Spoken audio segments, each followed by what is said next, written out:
there's so much confusion and misinformation about nutrition, what to eat, what not to eat, how to do it. But I feel like this is something that is just so foundationally important to health and weight and longevity and all the things we're interested in. Yes, absolutely. Like you said, we spent a long time on it, but rightfully so. Like this is, this is so important. It's the saying you are what you eat. I know it's cliche, but it's like, it's real, like the things you put in your body make up what you are Yeah. in essence. And, how your body functions, it all affects that. It's science. And I think we don't always see the immediate effects of how, foods affect us, but so it's not always like common sense, or you're like, oh, it's not that big of a deal. But over time, it does become a big deal. Absolutely. I think that's a great point, and one that it makes it more of a challenge. Like if we had immediate feedback on, like if you eat something and you feel terrible right afterwards, you'd make that choice. Like it wouldn't even be hard, right? You just say, oh, look, I ate this cupcake and I felt terrible and my weight went up 5 pounds. It would be really easy then to say, okay, well, these are the foods that are right for me. These are the ones that are not. But it's most of the time not that clear cut. And Yeah. it's a cumulative thing over time. Like I think that I'll just say this. I know this is a bit controversial, but what we know for sure is that we have epidemics of chronic disease, high blood pressure, pre-diabetes, unhealthy weight, fatty liver, AFib, all of these things. All of these things started in the 70s, and I firmly believe the biggest contributor to that is the food we're eating. It's not the only contributor, but it is the biggest contributor. Do you have that graph that I know you showed me, but it was like the correlation between the processed food industry growing and the obesity epidemic? Oh yeah, I forgot. Well, I'll have to look for that. I do have that in a talk somewhere, but you're right. Like I need to pull that out again. Well, just send it to me and I can post it in a group or something like Okay. that after this Right. for everyone to see. Very cool. Yeah, no, I will absolutely do that. So I guess let's talk about today then what our subject is nutrition, but we're going to take a little bit different tactic with this and give you more of a step-by-step framework to finding the right nutrition system for you. And that word system, it at first may be a little bit of a disconnect. You're like, okay, well, what do I need a system for, a nutrition system? Because we're usually talking about diets, we're talking about meal plans and those kind of things. And the reason that we have emphasized the word system and the process, the framework of system, is because we've learned that that's what works for people. And this starts with something that we all know, but I think needs re-emphasis, is that there is no one nutrition program, system, diet for every single person. Like every one of us is unique. And if you are of the mindset that a lot of people are, that, oh, well, that keto diet worked for, I don't know, the latest celebrity, or intermittent fasting worked for this person, or low carb worked for that person, it's got to work for me. Almost always it's not going to be the right thing for you, or not exactly the right thing for you. But you can look at that and say, okay, I'm lost then. Like if there's 7 billion people out there and there's 7 billion different best nutrition programs, how do I find mine? That's what we're going to talk about today, is how do you find yours? And this is the framework we use when we're working with our clients on guiding them to the nutrition system that's right for them. And what do I mean by right for them? It's one that fits their health goals, their weight goals, but it's also one that fosters a relationship with food that is where food is an enjoyable part of life rather than the enemy. I think, unfortunately, Absolutely. the diet industry, big food industry, all these things demonizing, certain foods and putting these things up as superfoods. Well, if you're not eating those, or if you don't like those, that's not your program. That's not going to work for you. What we're going to give you today is something that I've really been thinking about for 12 years. And if I was smarter, I would have figured it out 11 years ago. But it's just taking time to kind of figure out the framework for guiding people on this. So what any thoughts from you, Rylan, about that? Any comments? Yeah, and I couldn't agree with you more, obviously. But I was just thinking about this, and I've been thinking about this for a long time, like the best way to define system, because we use that word a lot, like physical activity system, physical or nutrition system. And really how I think of it, just, for everyone's sake, is, it's the collection of habits you have that work the best in your life to get you the results you want, is kind of how I would describe it. Like there's things you do each day, there's, that work the best with your lifestyle and your environment, and creating those habits that point you in the direction and your goals based on, what you can and can't do each day, what you enjoy, what makes you happy, and finding that balance is creating your system. So, it's complex, but it really boils down to the habits you have in your environment and what's getting you the results you have now, and how can we change that to get you the results you want. Does that kind of make sense? Yeah, it is something that's hard to explain, because the word system, I mean, it really has multiple different meanings, right? Yeah. It doesn't, it's not something that people like get and say, oh, that's the secret, that's what I need to do. But when you take the step back from the word and just say, well, how does any complex objective, complex goal get accomplished?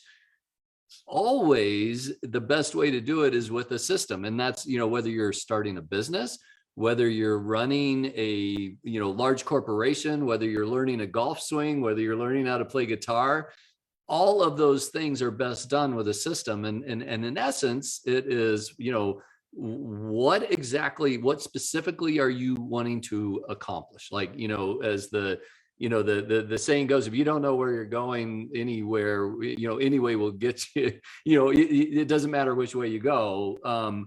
Or the shooting the arrow thing. If you're in the dark, you may be the best person in the world at archery, but if you're in the dark and can't see where you're shooting, it doesn't help you to be excellent at that. So being very clear on where you're going, that clear path, that's something we talk a lot about. And then what are the steps that are going to get you there? And then making those adjustments on a regular basis, because you're not going to have it all figured out the first time. There's going to be things you're going to learn.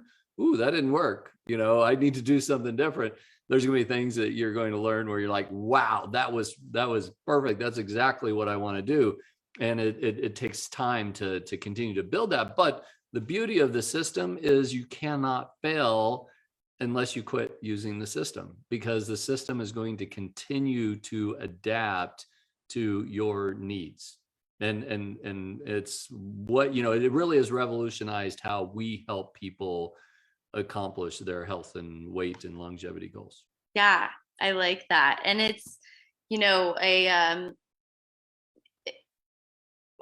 what I like what you mentioned, like you have to have the clear objective, because a lot of times we're thinking, oh, that didn't work. There's a lot of different aspects, a lot of different factors in our life, like, oh, that worked, that did work, but where's our objective, and how can we narrow that down and systemize, what we do each day to get the results we want. But yeah, I mean, it really does apply to all areas of life.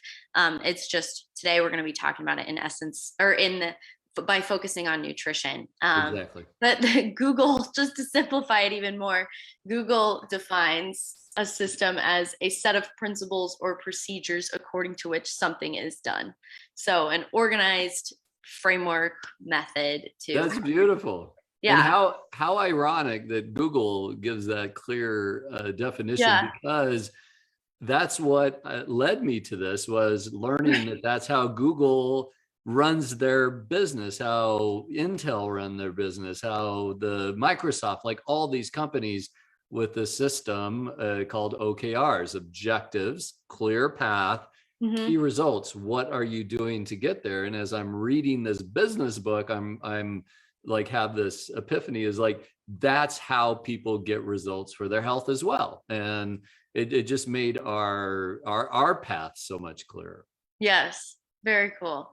So Yes. let's apply it to nutrition. Okay. Can everybody hear us okay? Let us know if you're watching. Type hey and where you're watching from if you're ready to learn about nutrition today. Yeah. So we're going to help you ask the right questions so that you can create your own nutrition system. And this is exactly what we do with our clients. And the first there's 4 questions that people need to answer if they want to have their nutrition system, one that works for them and helps them achieve their goals. And those 4 questions are: what do I not eat? What do I eat? How much do I eat? And when do I eat? And if you can answer those questions, you will absolutely have a nutrition system that works for you, for your health, for your weight, and for your longevity. And I'm going to start with, we always start with what not to eat first. And this is because this ends up being, for a lot of people, the most important step. And in fact, what we've learned is that oftentimes when people get clear on what is not the right foods for them, they don't even need the other steps. That kind of solves their issues. That solves a lot of their problems. And so we always start with that, and that what not to eat. And the primary thing, the thing that we emphasize with our clients, is avoiding the foods that are most highly associated, strongly associated with obesity and disease. And in our program, we call those the red foods. We have more definitions around that, but that is the highly processed foods. Those are the foods that have driven our obesity epidemics, our chronic illness epidemics, and our primary issue. If you're struggling with your health and weight, if you're not minimizing or avoiding those foods, then it's going to be real challenging to achieve your health and longevity goals. Rylan, when you first heard about the whole highly processed food thing, what was your experience with that? And then when you talk to people, our clients, about this, what's the common reactions from them about this guidance? Yeah. So personally, it blew my mind. Like, it's such a simple thing looking back, but like, it was totally new to me. And I was a biochem major. I felt that I knew a lot about the body. And I took a lot of nutrition classes in college, but it was what they teach you still is very traditional. Like, I don't know how to describe the nutrition that's taught.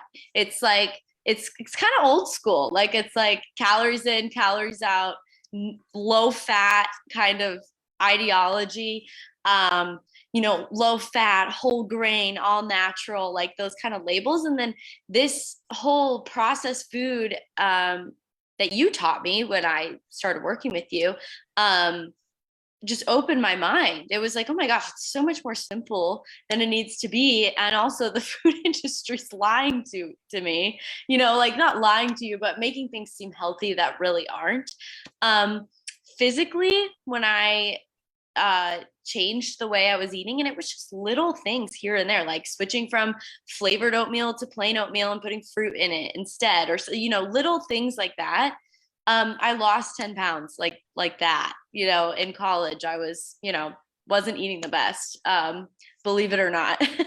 But and then with clients as well, if you would have asked me, if you would have asked anybody that had that we had just met that's coming into our program, they say I eat pretty well. Like I knew there were Right. some things about my diet that I was like, like I have pizza now and then, it's not that big of a deal though. But it totally opened my eyes to, oh my gosh, like almost every meal I eat a processed food. I eat multiple processed foods every day, and some days more than others. And it's just by eliminating those little amounts, like I said, over time, turns out to be a lot of processed food that you're eliminating from your life. So it was really eye-opening to me, and it has been for our clients as well, people that are like, I eat healthy. And you probably do, like you probably get a good amount of nutrients, maybe not, but there's just little things here and there that can change that. And also eliminating processed foods has effects, other effects as well. Like if you're not eating processed foods, your metabolism is going to readjust, and you're going to have less cravings for other sweet things that you eat that are bad, and things like that. So it was all just kind of a snowball effect, for me, and then with clients as well. Just it's very eye-opening, very eye-opening. Yeah.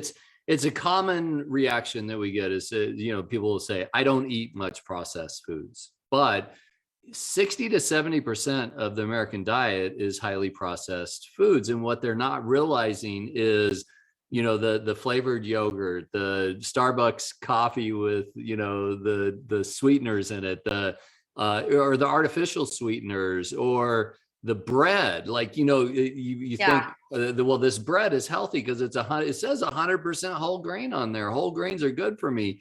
But then you look at the ingredient list and you realize I don't even recognize half of these ingredients. And, sugar is just like in everything, condiments and breads and cereals. And, of course, sugar is in your Twix bar or whatever. Like we all recognize that. But what you almost certainly don't recognize, if you're not hyper focused on it, is how much sugar is in foods that have labels that are make it very challenging to understand how much sugar is in there.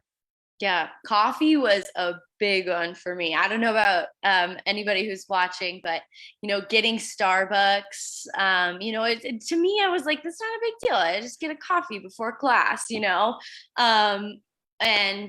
that was getting rid of that was huge, I think. And like things that, like you said, things I thought were healthy, like yogurt, oatmeal, peanut butter.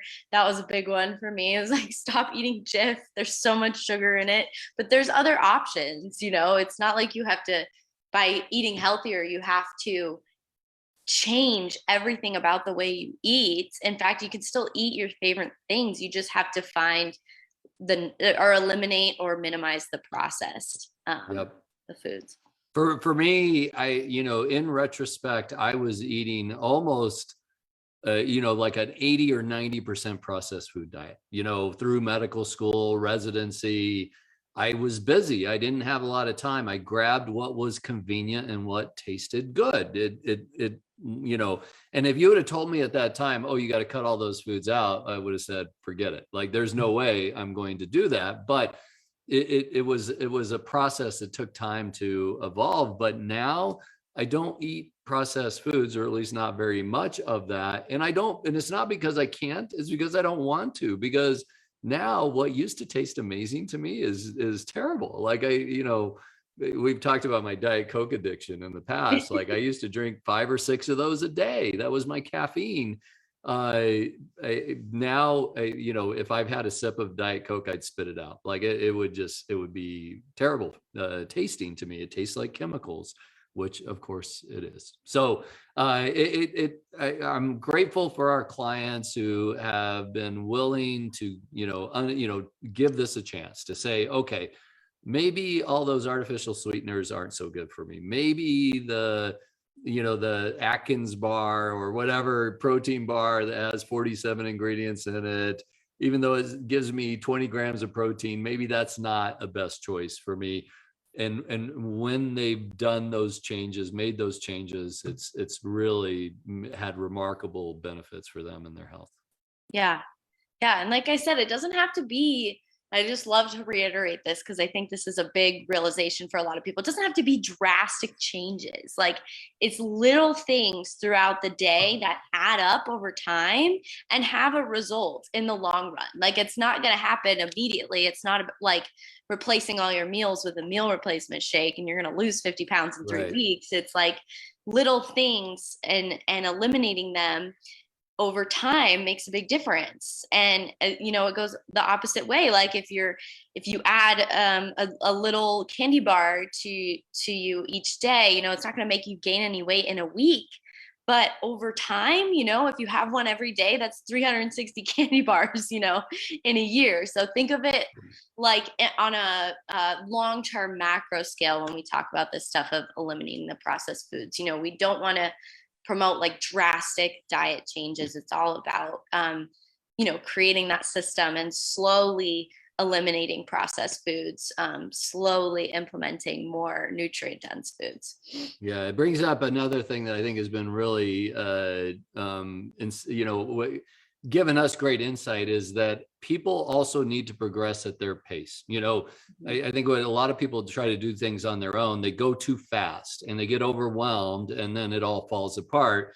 What we've learned, we can go as fast as people want to. So some of our clients, they want to go fast, and we can give them the support to help them go faster. But we can also pull back the reins when they're getting overwhelmed and about to throw in the towel. We can step in and say, okay, let's take a step back and just realize you've made progress here. Let's go at this pace now. Like, I think that's one of the most valuable things of having support and coaching, is to help you stay on track at your pace, because it's also different for everybody. Yes, absolutely. It's always important to like reevaluate and readjust, based on where you're going. I've had times in my life, with food, just routine physical activity, where I feel like I'm going 1,000 miles per hour, and I now know, because, of course, working with you and, coaching people as well, I have an outside perspective, but it's like, hey, Rylan, like, come down to earth. This doesn't have to all happen today or tomorrow. This is a process, and this is building your system. By the way, if you guys have any questions throughout this talk, those of you who are listening, leave them in the comments and we'll get to them at the end. I forgot to say that in the beginning, but I just wanted to invite any questions you had for us about your nutrition, nutrition strategy, anything you're curious about, let us know. Beautiful. So we've always wanted to keep these at 6 or at 30 minutes. And so we have 6 minutes to cover the rest, but we'll do the best I can. So anyways, I think that's probably the most valuable thing we want to share, is that, looking for those highly processed foods, becoming a food detective. That's what we talk to our clients about, is working on reading labels and identifying those foods that are costing you that you don't really realize it. But, also in that question of what do I not eat, that also can be very individual to you. For some people, paying attention to macronutrients does make a difference for them. Their bodies are not able to handle carbohydrates, even healthy carbohydrates as well, and they need to minimize those, and that's where lab testing can come in and help. And we spend time figuring out those things with people, which on the flip side of that coin, and that leads us to question number 2, is what do you eat? And the simple answer is whole foods. That is the opposite of highly processed foods. But even within whole foods, there's going to be things that work for you and don't work for you. Some of that is preference. Some of it is taste preference. Some of it is like a philosophical preference. For some of our clients, they don't want to eat red meat or animals or whatever, things that they just don't feel good about. Sometimes we use lab testing in that as well. I'll give an example of a patient of mine in the past that went to a keto diet and lost a bunch of weight. Like he loved it, felt good on it. But when we checked his cholesterol levels, they were sky high. Like it was insane how high they had gone. Then we had to tweak that diet to where it was something that helped him with his weight and with his how he felt, but also worked for his physiology and being the right thing for him. And we just went to different kind of fats that worked better for him. But for some people, low fat does work for them, and some people low carb really is dependent on the person. And one of the things that we help people is, what do you not eat? What do you eat? And then number 3 is, how much do you eat? And I'll say this is a learning curve for me. When I first started advising people, I was really an advocate and a believer in the calories in, calorie out concept, because that's what everybody taught. That's what everybody talked about. Oh, well, you need to, eat less, move more, type of thing. And it realized after a while that fails miserably. Like, I spent a lot of money and a lot of time creating meal plans for people, and a calorie counter and all those things, and ultimately realized that just doesn't work for most people. And so we, for some people, they just cut out processed foods and they don't really need to worry about how much they eat. Others, though, it's a critical component, and we talk about several strategies to do that. Mindful eating is what works for me. How is, in your experience as a coach, Rylan, what for people that are eating more than they're eating the right foods, they're just not eating too much of it, what have you found to be most helpful? For a lot of people, and this is, something I've been meaning to tell you this, really, but I've noticed that the eating window has really been helpful for certain people. I don't know if it's mental or physiological. It's probably both, but for some reason, when you're limiting your window, you end up, for some people, they end up eating Right. less, and they end up wanting to eat healthier, because you don't want to go in. And for me personally, I typically do an eating window strategy, not to like super strictly, but just because of my schedule. And, I notice, like, when I'm hungry, I want to eat healthier foods. Whereas if I was just eating, it's like, I don't really care, but it's, it might be a mental thing, or a physiological thing. I'm not sure, but I've noticed that the eating window has been really helpful for people. And just keeping track of, what, like, a simple sense of what you're eating, not calorie for calorie, not macro for macro, but just knowing in general, like, the meals you're having, and being able to report that and have someone to report that to. Just that awareness of that has really helped people realize, okay, what do I need and what do I not need, Right. and Absolutely. The tracking is important. And that's why our red, green, yellow food system, I think, is really effective for people, because it gives them the accountability, that awareness, but it's not overburdensome. It's not like trying to track every food you're eating, or every calorie, or every carb, or whatever. And so it fits in the day. And what we know is that if it's not simple, if it's not easy, people just aren't going to do that for very long. It's just human nature. We just get distracted. And I agree, like the question 3 and question 4, I think, can have a lot of overlap, is how much do you eat? And then when do you eat? Some people can solve that with time restricted eating, which is limiting their window of when they're eating. And there's some physiology that makes sense to that, but I just want to emphasize, it's not for everybody. Like, that's why we work with people, understand their physiology, their metabolism, and then discuss with them options. Is an intentional eating strategy the best thing for you? Is it a time restricted eating? And we try that, see how it works, and then make adjustments from there. So it really is a process. You can't do it all at once. You can't figure out all these questions at one time.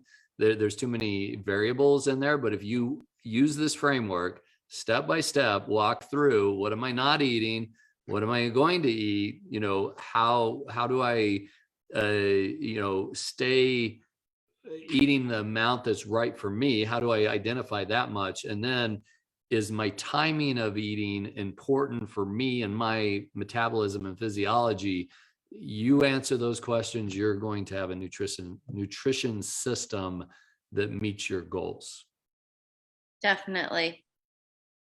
Yeah, and sorry, I kind of jumped ahead there to the No, that's eating it's a segue that I recognize, like, because it really does simplify things. Like when we go to time restricted eating, it makes life pretty easy for people, right? Like they don't have to count calories, they don't have to worry about carbs, all of those things as much. And that's not to say it's a free-for-all when your window of eating, like we still, highly processed foods, if you're eating a lot of highly processed foods, whether that's 1 hour a day or 24 hours a day, is not going to be good for you.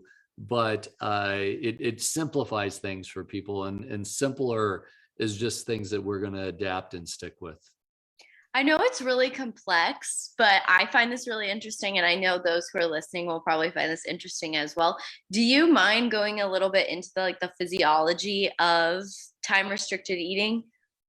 Well, yeah. So time restricted eating is really, the concept is one that we're exposing your body to lower insulin levels for as long as possible, or for a longer period of time. So the idea behind this is, if you're snacking on a regular basis, your insulin levels are high continuously or for a long period, a large portion of the day.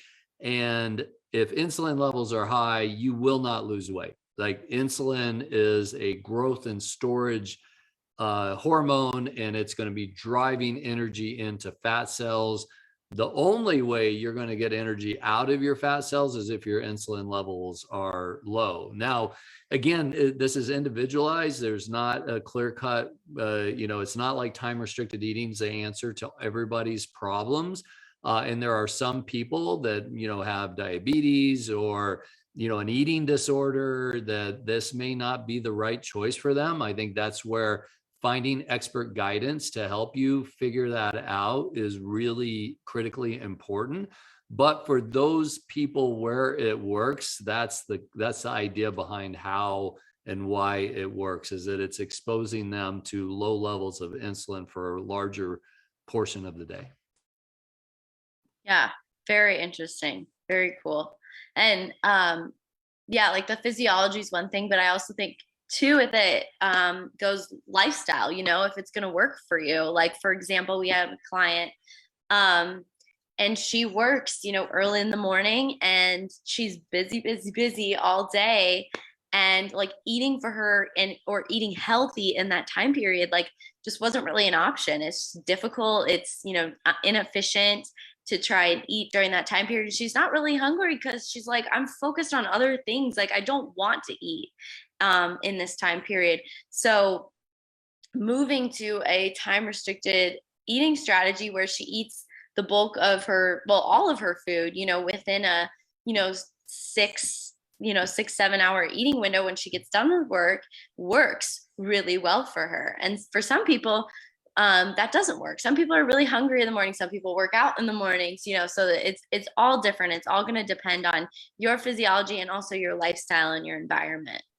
Yep, exactly. And that's what's fun for us. Like it's like solving a mystery, right? Like we're if you're old school like me, the Hardy Boys, maybe Sherlock Holmes. Like we're taking evidence and we're putting in the pieces, and we're trying this, and a little trial and error in that as well, and then using the best data, whether it's lab testing data or other measures, to help us guide people on building that nutrition system. But what's exciting about that is that, here's the most impactful thing you can do if your health, your longevity, your weight is important to you, is to get that right. Figure out your nutrition system. But once you have it, it's not like a diet where you do it for a while and then you stop and everything goes back to where it was. You're implementing the habits, and you have the knowledge that it will keep you, you'll know what to do from now on. And it's not that you won't slip off track, because you will. That's just life, right? But you'll be able to recognize, okay, I've slipped off. Here's why. Here's what led me to slip off track, and here's what I need to do to get back on track. That's just so powerful, rather than the usual, well, I tried the keto and I lost the weight, but then I put it all back. So now do I do keto again, or do I join Weight Watchers, or, do I, what the Whole30 diet, whatever those other options, all those millions of options out there. This one, you don't have to guess anymore. You know what your system is once you've built that. Yeah. And you get better and better at it over time. Yeah. So, is that it today? That's it. All right. Well, we do have one question. Please. Someone asked, just wondering if you follow the teaching of Dr. Sebi or the Gerson theory. I've personally never heard of that. I don't know if you've heard I haven't either. Max Gerson. And I looked it up on Wikipedia. It looks like he's a physician who developed a dietary-based alternative cancer treatment. So it looks like treating cancer with nutrition, or not treating, but Well, I'm all in. Like I'm curious about this. What I would say about this is that I think if somebody's concerned about their cancer risk, they have cancer, or they're a cancer survivor, your nutrition probably has a much bigger impact on how things are going to go for you than you may realize, and certainly more than your doctors have emphasized, because traditional medicine just doesn't address that very well. They're great. I'm not saying treat your metastatic cancer with diet and don't see a doctor. I'm saying do both. Like, go see a medical expert for your treatment, but focus on your nutrition. And I will say that the anti-cancer diets that I see, they're all very much, much more similarities than differences. And they will say, avoid highly processed foods, lower your sugar intake, added sugar intake, avoid foods that drive inflammation. Those are what exactly our program emphasizes. So my guess is that it would be very consistent with the way we build our nutrition systems. Yeah, absolutely. I'm interested. Thanks for sharing that name. We'll definitely look into it more. Like we said, we've never heard of it before, or his theory, but definitely interested. So thank you. Yeah, beautiful. All right, Rylan. Well, next week we talk about the other big one is physical activity and building a system around physical activity. I think people are going to be surprised a bit at how and maybe not as important, because I think everybody knows how important physical activity is, but still most people aren't doing it. And even the ones that are physically active, they're not taking full advantage of doing the right physical activities for longevity and health and weight. So I'm excited to talk about that.